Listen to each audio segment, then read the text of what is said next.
really blessed here in Alberta because we get a very strong bloom of high protein quality grass. The viewscape that you see defines what Alberta and Canada as a whole have to offer to the world. We have something that very few other countries in the world have, and that's space. We are able as producers to produce cattle in wide open ranges, but the end meat product is coming out absolutely consistent. And that's what international customers want. In Canada, we've made a number of investments in the industry, starting off with the cow-calf, having to put in an identifier before the animal leaves the herd of origin. We have a national identification system, we have mandatory premise ID. And in Alberta, we have some elements of mandatory traceability. Also, we have mandatory age verification. We are in the food production business, and we have to be responsible for that product that we're putting through, regardless of how that animal starts its life. It could be at the most traditional old-fashioned ranch in the world, but like it or not, that animal still will end up as a food product to somebody someday. So we must all take our part in the responsibility of maintaining the safety of that product.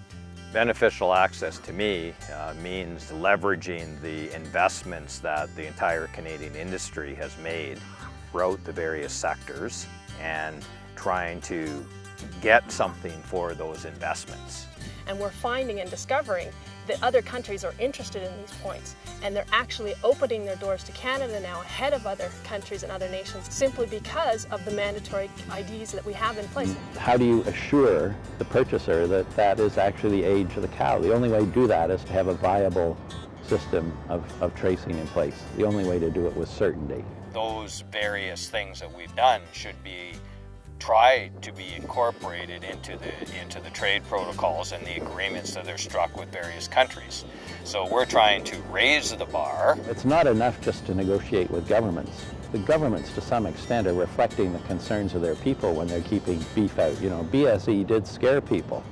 At ALMA, we're trying to act as a unifying influence on all of the various groups. We're trying to bring the stakeholders together and develop a coherent, logical strategy for moving forward. Every time a market opens up to Canada, it's good news to a beef producer because we know that value is eventually going to come back to us at some point.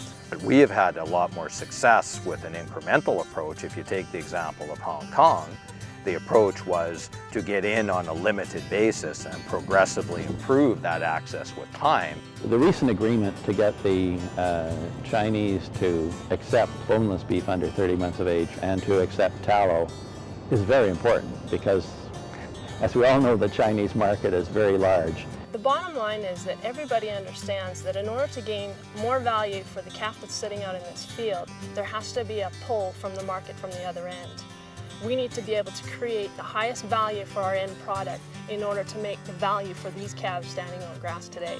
We would definitely be into the European market with improved access for Canadian meat and livestock products well ahead of all our competitors because no other major meat supplier to the European Union is on the verge of negotiating a free trade agreement.